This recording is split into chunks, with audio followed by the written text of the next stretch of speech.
FD से ज़्यादा return और मार्केट जैसा कोई रिस्क भी नहीं। क्या ये पॉसिबल है? बिल्कुल पॉसिबल है। इसका जवाब है कॉर्पोरेट बॉन्ड।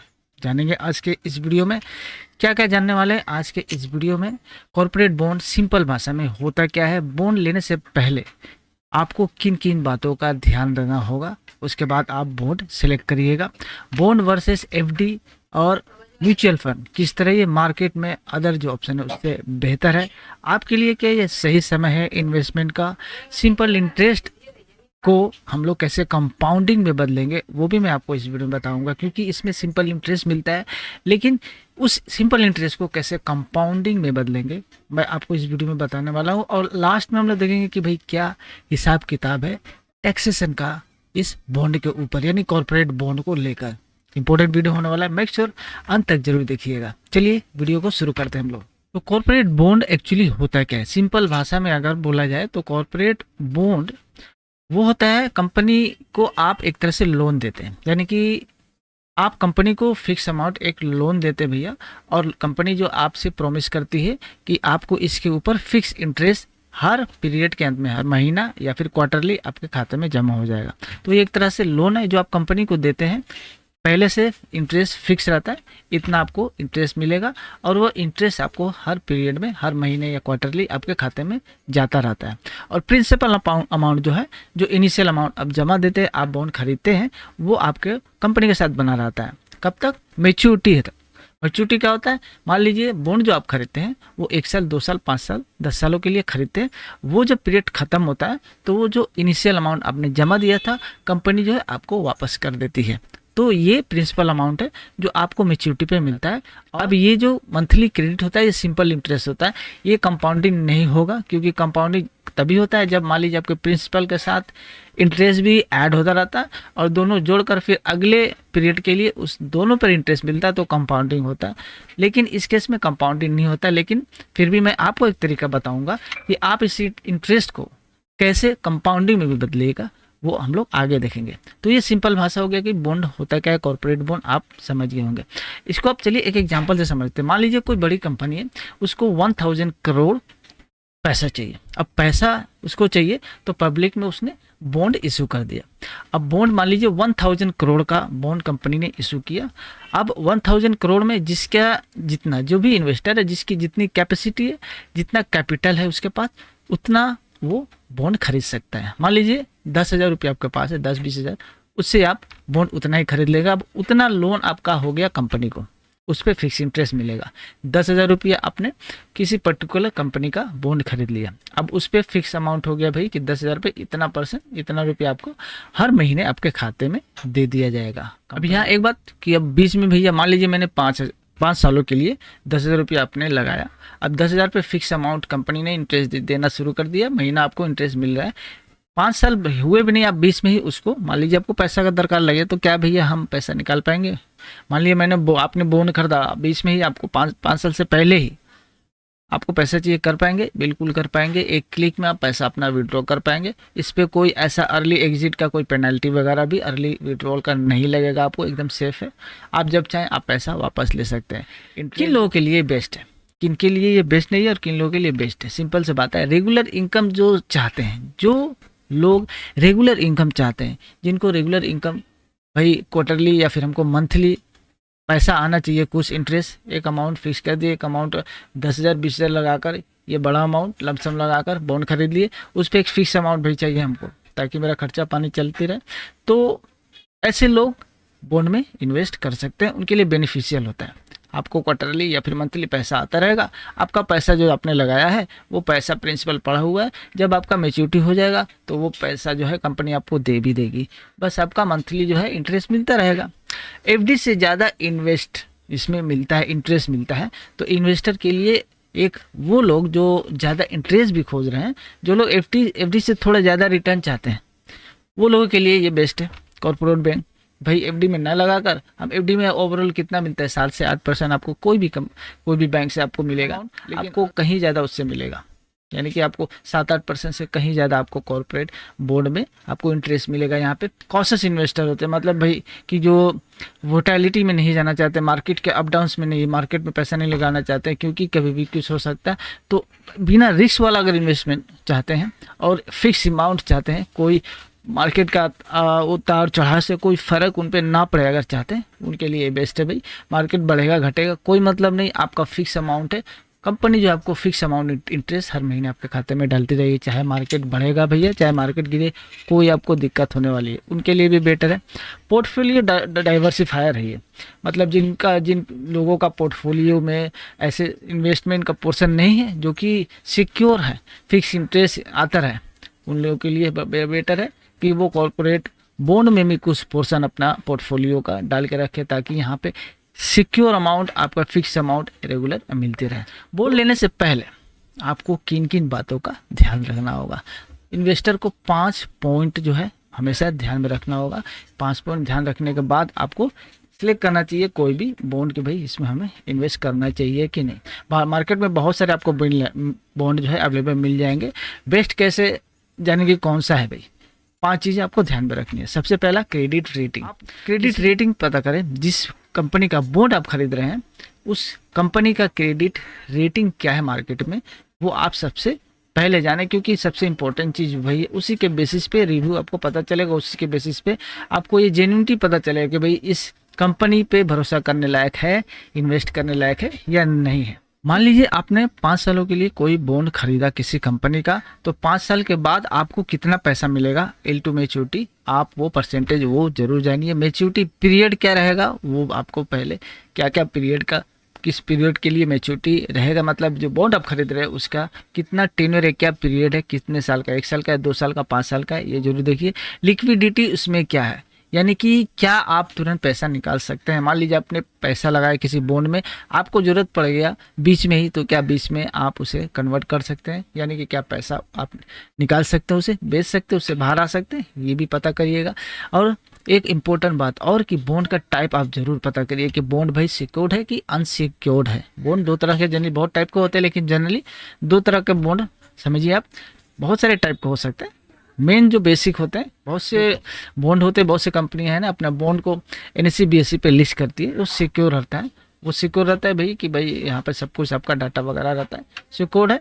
और जो अनसिक्योर्ड कहने का मतलब जो कंपनियां NSE BSE या स्टॉक एक्सचेंज पे लिस्टेड नहीं होती है वो अनसिक्योर्ड में आती है। तो जाहिर सी बात है सिक्योर्ड रहते हैं पर थोड़ा सा ज़्यादा विश्वास रहता है, थोड़ा कम डर लगता है। अनसिक्योर्ड में ज़्यादा शक रहता है, शंका रहता है और ज़्यादा रिस्क रह सकता है। तो ये 5 बातें हैं, credit rating, L2 maturity, maturity period, liquidity क्या है और टाइप ऑफ बॉन्ड क्या है, ये जरूर जाने कोई भी इन्वेस्टमेंट करने से पहले कॉर्पोरेट बॉन्ड में किसी भी कंपनी का। अब देखिए क्रेडिट रेटिंग कैसे जाने, YTM कैसे जाने, वो भी मैं आपको बताता हूँ। देखिए क्रेडिट रेटिंग जब भी आप किसी कंपनी का पता करिएगा तो जनरली आपको बहुत, जैसे मैंने बताया बहुत से एजेंसी है जैसे कि क्रिसिल हो गया, ICRA हो गया, केयर हो गया, ये केयर बॉन्ड कैसे पता करेंगे। मान लीजिए क्रेडिट रेटिंग AAA में है तो इसका मतलब वो सेफेस्ट है, बेस्ट है, रिव्यू के हिसाब से, सब कुछ के हिसाब से। अगर आप बंद कर मार्केट मतलब उसमें आंख बंद कर इन्वेस्टमेंट कर सकते हैं, कोई आपको उसमें रिस्क नहीं है। इसमें है ये चीज़ कि जो AAA वाले जो सेफेस्ट होते हैं, जिनका रेटिंग सबसे अच्छा होता है, देखिएगा सबसे कम इंटरेस्ट उसमें मिलता है। और जिसमें देखिएगा उल्टा होता है, जो ज़्यादा अनसेफ होते हैं वो ज़्यादा आपको इंटरेस्ट देकर लुभाने की कोशिश करते हैं। तो जो ज़्यादा सेफेस्ट रहते हैं उनमें आपको खूब ज़्यादा हाई इंटरेस्ट मिलने का चांसेस नहीं रहता है। ये AAA वाला। एक होता है AA। AA भी ठीक ठाक है, सेफ है ये, इसमें थोड़ा सा ध्यान देने की ज़रूरत है, लेकिन ये भी सही है, थोड़ा बहुत रिसर्च करके आप इन्वेस्टमेंट जरूर करें। अच्छा जितना भी मैं बता रहा हूँ जस्ट इन्फॉर्मेशन पर्पज़ के लिए, ये जो इन्फॉर्मेशन पर्पज़ के लिए ये वीडियो बनाई जा रही है। ये जो होता है वो थोड़ा ध्यान देने वाला बात होता है, ठीक है, वो भी ठीक है, लेकिन थोड़ा ध्यान देने वाला बात है। आप थोड़ा रिसर्च वगैरह करके उस पर इन्वेस्ट करिएगा। BBB आता है, इसमें रिस्क है भाई, BBB वाला में रिस्क है, आप थोड़ा बहुत नहीं ज़्यादा इसमें आप इसको डिप डाउन करें, इसको एनालाइज करके रिसर्च करके फिर इन्वेस्टमेंट करें। उसके बाद BBB वाला जैसे मैं बताया, अभी BB वाला, B वाला में क्या है, ज़्यादा रिस्क है, यानी कि इसमें ज़्यादा रिस्क है। अब इस ऐसे क्या है, BBB वाले और D वाला जो है ये डिफ़ॉल्टर है, यानी कि भैया इसका पैसा डूब चुका है।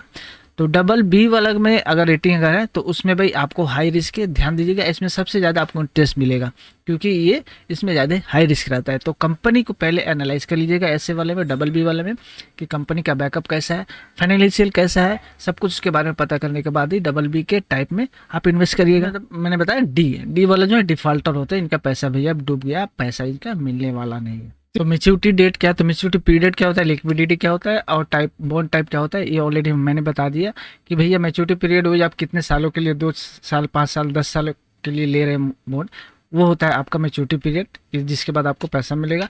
लिक्विडिटी क्या होता है कि आप इसे कभी भी बाहर निकाल सकते हैं, क्या बेच सकते हैं, ठीक है।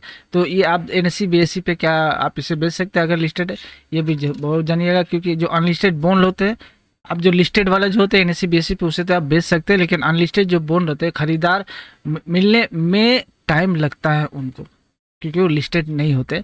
और एनएससी बीएससी क्या भाई अवेलेबल, अगर सेलर है वहाँ पे आपको आप क्लिक करके वहाँ सिंपल बेच सकते हैं। तो लिक्विडिटी भी आपको ध्यान में रखना होगा।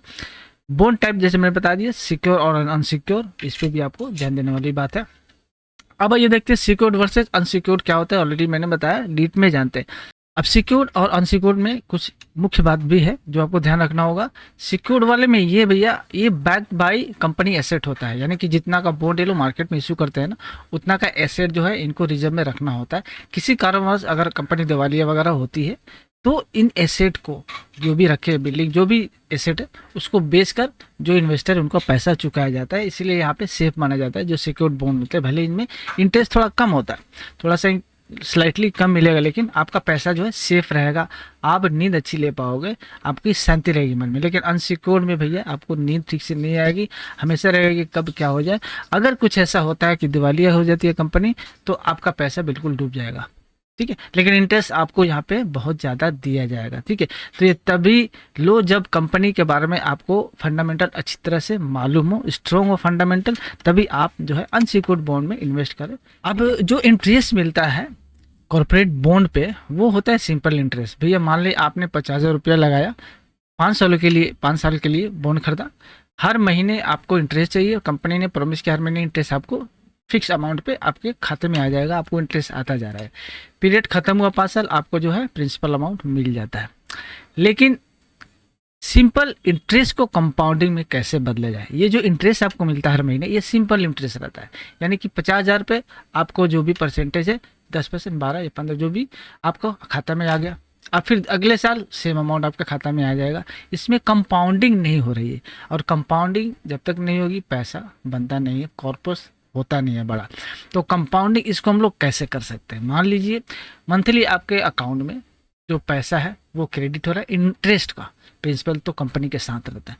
अब जो मान लीजिए 1 लाख रुपये आपने बॉन्ड में लगाया, 1 लाख का एग्जाम्पल के लिए पकड़ते हैं, जो भी आपका 12 या 15% आपके खाते में जो आ रहा है हर महीने जो आ रहा है, अब वो 10 या 20,000 जो भी, वो 10,000 20,000 को आप कहीं खर्च मत करिए, उसको फिर किसी बॉन्ड में लगा दीजिए, किसी बॉन्ड में लगा दीजिए, किसी म्यूचुअल फंड में लगा दीजिए या किसी दूसरे बॉन्ड में खरीद लिए। अब वो पैसा क्या है फिर से काम पे लग जाएगा, उस पर फिर इंटरेस्ट आपको मिलेगा। प्रिंसिपल जो आपके पास है पहला वाला इन्वेस्टमेंट उस पर भी आपको मिलेगा, यानी कि दोनों जो आपका इंटरेस्ट मिल रहा है पहले वाला पे उस पर भी इंटरेस्ट मिल रहा है, पहला जो आपने लिया प्लस दूसरा जो इंटरेस्ट को आपने री इन्वेस्ट कर दिया उस पर भी आपको इंटरेस्ट मिल रहा है। तो इंटरेस्ट पे इंटरेस्ट मिल रहा है, तो यहाँ पे कंपाउंडिंग चालू हो जाएगा इस तरह। तो जब भी आपके पास पैसा आ रहा है इंटरेस्ट का, उसको यूज़ ना करके, उसको खर्चा ना करके कहीं पे आप री इन्वेस्ट कर दें, ताकि आपका जो इंटरेस्ट का है प्रिंसिपल अगर देखें तो इंटरेस्ट पे इंटरेस्ट मिलता रहे, यानी कि पैसा आपका जो है कंपाउंडिंग होता रहे, इंटरेस्ट का जो है चीज़ कंपाउंडिंग होता रहे। तो इस चीज़ को आप एक सिंपल कैलकुलेशन से समझिए। मान लीजिए आपने 10 लाख रुपया इन्वेस्ट किया किसी कंपनी के बॉन्ड में, 12% के हिसाब से कंपनी ने प्रॉमिस किया आपको, भैया आपको इंटरेस्ट मिलेगा पर ईयर। 1 साल के अंत में आपको क्या हो रहा है, 1,20,000 रुपया आपके पास आ रहा है। अभी 1,20,000 का नया बॉन्ड खरीद लो आप, ठीक है, एक तो ऑप्शन है। लेकिन अगर आप ये जो इंटरेस्ट आपके पास 1,20,000 करके आ रहा है, 5 सालों के लिए आपने बॉन्ड खरीदा, तो ये 5 साल में टोटल 6 लाख रुपये आपके पास इंटरेस्ट आ रहे हैं। ये हो रहा है विदाउट कंपाउंडिंग, इसमें कंपाउंडिंग नहीं हो रहा है। अब दूसरी तरफ देखिए कंपाउंडिंग का क्या पावर है, क्या फ़र्क पड़ रहा है इसमें। मान लीजिए 10,000 के ऊपर आपने 1,20,000 1 साल में इंटरेस्ट 12% के हिसाब से कमाया। अब उस 1,20,000 को बॉन्ड खरीदिए, अब री इन्वेस्ट कर दीजिए, उसको कहीं यूज़ ना करके अपने पर्पज़ के लिए उसको घर मत ले जाइए, उसको वहीं पे लगा दीजिए, कोई नया बॉन्ड में लगा दीजिए। अब कोई नया बॉन्ड में लगाइए, उस पर भी इंटरेस्ट आपको मिलेगा 12-13%। तो अभी क्या है, 10 लाख पहले वाला कैपिटल था, अभी अपने जो इंटरेस्ट था करंट वाला 1,20,000 वो भी लगा दिए, 11,20,000 का कैपिटल आपका हो गया। यानी कि अब 11,20,000 पे आपको इंटरेस्ट मिलेगा 12% का। अभी हो जाएगा कितना, 1,34,400 रुपया आपको साल के अंत में मिलेगा, दूसरा साल में। इसके बाद अगले साल में क्या होगा, इसी तरह आप करिएगा, जो 1,34,000 मिलेगी, इस इंटरेस्ट को घर ना ले जाकर किसी नए आप बॉन्ड नया बनिए, उसी बॉन्ड में, उसी कंपनी का या कोई नया बॉन्ड में लगा दीजिए। अब इस पर क्या है, आपका कैपिटल 11,20 से बढ़कर 12,54 हो जाएगा। 12,54,000 पे आपको सिर्फ 12% पे इंटरेस्ट भी मिलेगा, तो 1,50,528 रुपया आपका हो गया 3 सालों में। ऐसे आप री इन्वेस्टिंग करते करते जाइएगा, यू विल बी शॉक्ड कि आपको 5 सालों में कहाँ 6 लाख रुपया होता था इंटरेस्ट, अभी 7,62,000 रुपया आपको इंटरेस्ट मिलेगा। तो ये होता है पावर ऑफ कंपाउंडिंग। कहाँ 6 लाख, कहाँ 7,62,000, यानी कि 1,62,000 रुपया आपको एक्स्ट्रा आपको इंटरेस्ट मिलेगा अगर आप कंपाउंडिंग वाला स्कीम में जाते हैं तो इस तरह से आप सिंपल इंटरेस्ट वाला अमाउंट को कंपाउंडिंग इंटरेस्ट में बदल के अपने इंटरेस्ट को बढ़ा सकते हैं। ठीक है, अदरवाइज आपके पास और भी दूसरा भी ऑप्शन हो सकता है, जैसे आप जो है SIP शुरू कर सकते हैं। अब आपको उस SIP पे मतलब मंथली इंटरेस्ट आपको मिलता रहेगा, कुछ उस पर जो आपको इंटरेस्ट आ रहा है उसको SIP में डालते जाइए, उस पर आपको इंटरेस्ट मिलता जाएगा। या म्यूचुअल फंड का SIP कर दीजिए कहीं भी आप, तो उसमें आपको इंटरेस्ट मिलता रहेगा, तो वो भी सेफ है और आपका इंटरेस्ट पे इंटरेस्ट मिलता रहेगा, यानी कि आपका जो कंपाउंडिंग का जो इंटरेस्ट है वो बढ़ता जाएगा। इस तरह सिंपल इंटरेस्ट को भी आप बढ़ा सकते हैं अपने कंपाउंडिंग में। अब आपकी एज, आपकी स्ट्रेटेजी के हिसाब से आपको री इन्वेस्ट बॉन्ड को करना चाहिए। ठीक है, अगर आप 20 और 35 साल के आसपास के हैं तो आपका स्ट्रेटेजी अलग होना चाहिए। 40 से 55 का स्ट्रेटेजी अलग भी है, और उससे ज़्यादा वाला जो है 55 और 60 के ऊपर वाले का अलग है। अगर आप 20 से 25 है कि आप अगर है साल का, तो आप में जो रिस्क एपेटाइट ज़्यादा है, यानी कि रिस्क लेने की क्षमता ज़्यादा होगी, तो अपने इंटरेस्ट को इक्विटी म्यूचुअल फंड में डाल दो। ठीक है, आप R&D वगैरह करें, रिसर्च वगैरह करके अच्छे से बढ़िया तरीके से आप स्टॉक मार्केट में, म्यूचुअल फंड में या फिर इक्विटी में लगा दो।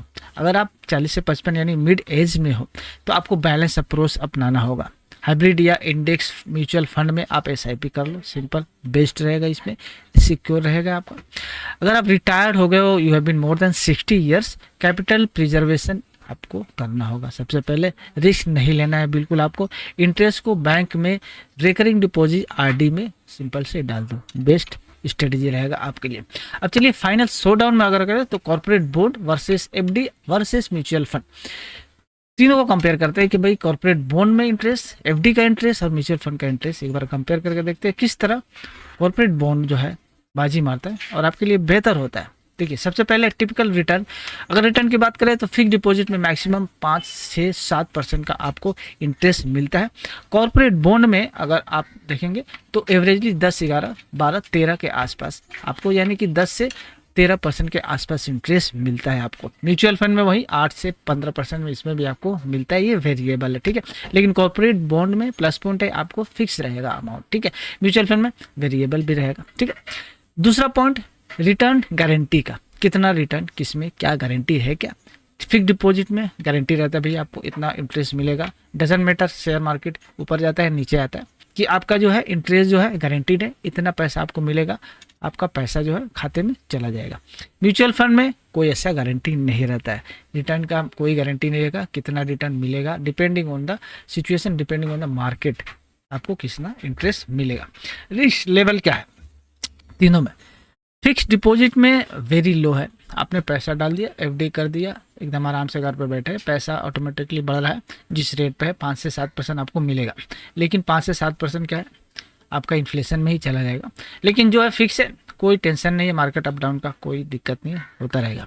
अब रिस्क लेवल कॉर्पोरेट बॉन्ड में क्या है, मीडियम टू हाई है इसमें रिस्क लेवल का, क्योंकि रिस्क क्या है, ये डिपेंड करता है आप सिक्योर्ड में जाते हैं, अनसिक्योर्ड में जाते हैं, उस टाइप का। ये म्यूचुअल फंड में क्या है, लो टू वेरी हाई, इसमें भी डिपेंड करता है। आप किसी म्यूचुअल फंड में बढ़िया अगर कंपनी, तो आपका रिस्क लेवल है तो उस हिसाब से आपका वेरिएबल रहता है, मीडियम टू हाई में जा सकता है। लेकिन आपका एफडी में सबसे कम रहता है, कॉर्पोरेट में मीडियम में रहता है। लेकिन अगर यहाँ इंटरेस्ट की बात करें तो कॉर्पोरेट का 10 से 13% है, वही एफडी में 5 से 7% ही है। तो इंटरेस्ट को अगर कंपेयर कर ले तो इस हिसाब से कॉर्पोरेट बॉन्ड में आपको ज़्यादा इंटरेस्ट मिलता है। लिक्विडिटी क्या है? लिक्विडिटी यानी कि आपको 20 में दरकार पड़ गया, आपने एफडी का 5 साल का करवाया, 20 में पैसा लगाया, तोड़ने गए, उसमें आपको पेनल्टी वगैरह देकर तोड़ाना पड़ेगा। ठीक है, इसमें ये चीज़ है, हाई जो है मतलब लिक्विडिटी वेरी हाई है। अब कॉर्पोरेट बॉन्ड में क्या है भैया, सिनेरियो पैसा निकालने का, तोड़ने का, बेचने का, आपका कॉर्पोरेट जो भी बॉन्ड है मीडियम टू हाई रहता है, इसमें डिपेंड करता है। आप कभी भी एग्जिट कर सकते हैं एक क्लिक में, वेरी सिंपल है, इसमें भी कोई दिक्कत नहीं है। म्यूचुअल फंड में क्या होता है, बहुत ज़्यादा होता है, इसमें क्या है मार्केट डिपेंडेंट रहता है सब कुछ। तो इसमें जो लिक्विडिटी जो है निकालेंगे, फिर आपका एग्जिट लोड वगैरह है, बहुत कुछ इसमें लगता है। तो ये लिक्विडिटी का ये सिनेरियो है। अब तीनों में आप फिक्स डिपॉजिट में नन है, ऊपर नीचे का, कॉर्पोरेट में लो है बिल्कुल, लेकिन म्यूचुअल फंड में बहुत ज़्यादा, मार्केट पे डिपेंड करता है, मार्केट बढ़ेगा तो बढ़ेगा, गिरेगा तो गिरेगा। अब यहाँ मेंटल पीस की बात कर ले तो एफडी में एकदम आराम है, इमोजी के एक्सप्रेशन से आप समझ सकते हो, रिलैक्स है, चिल्ले, सो रहे भाई। कॉर्पोरेट बॉन्ड में भी कोई दिक्कत नहीं, लो है एकदम, मोटा मोटी है, मीडियम है।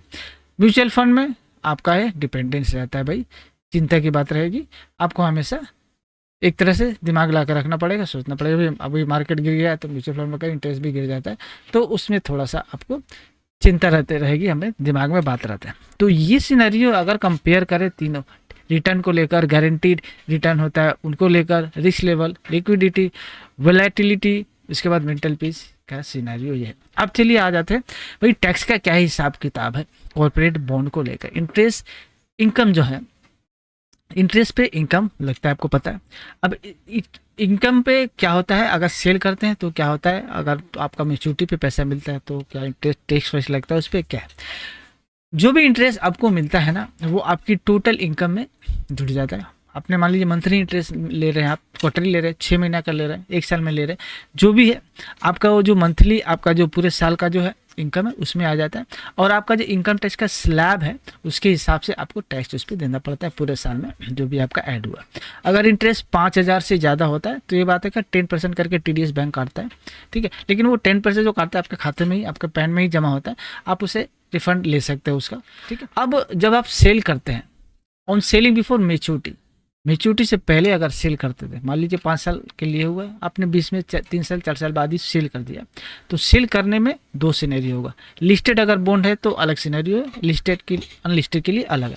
अगर लिस्टेड बॉन्ड है और 12 महीना से कम का है तो आपका जो टैक्स स्लैब है ना उसी के हिसाब से आपको लगेगा। 12 महीने से ज़्यादा आपने रखा है और फिर आपने उसको बेचा है, एग्जिट लिया है, तो 10% LTCG में, लॉन्ग टर्म कैपिटल गेन में आपका जो है टैक्स लगेगा। वही अनलिस्टेड बॉन्ड में क्या सिनेरियो है, 36 महीना से कम अगर है तो आपका जो टैक्स स्लैब इनकम टैक्स है उसके हिसाब से लगेगा। 36 महीना से अगर ज़्यादा है तो 20% का आपका टैक्स लगेगा LTCG में विथ इंडेक्सेशन बेनिफिट, इसमें आपको इंडेक्सेशन का बेनिफिट भी मिल जाएगा, ठीक है। तो मैच्योरिटी पर जो प्रिंसिपल अमाउंट वापस मिलता है ना उस पर कोई टैक्स नहीं लगता है, मतलब कि आपने 5 साल कंप्लीट कर लिए, 5 साल बॉन्ड का कंप्लीट हो गया, जो पैसा आपको मिलता है उस पर कोई टैक्स नहीं लगता है। आई होप ये टैक्स का हिसाब किताब है कॉर्पोरेट बॉन्ड को लेकर। तो आई होप दोस्तों आपको कॉर्पोरेट बॉन्ड की पूरी जानकारी मिल गई होगी। आपके मन में अभी भी कोई सवाल है आप कमेंट बॉक्स में जरूर पूछिएगा। वीडियो अगर इन्फॉर्मेटिव लगी तो लाइक शेयर कर दीजिएगा, चैनल को सब्सक्राइब करना नहीं भूलिएगा ताकि ऐसी इन्फॉर्मेटिव वीडियो आपके पास रेगुलर पहुंचती रही। चलिए इसको यहाँ पर खत्म करते हैं और मिलते हैं किसी और वीडियो के साथ, तब तक के लिए थैंक्स फॉर वॉचिंग, जय हिंद।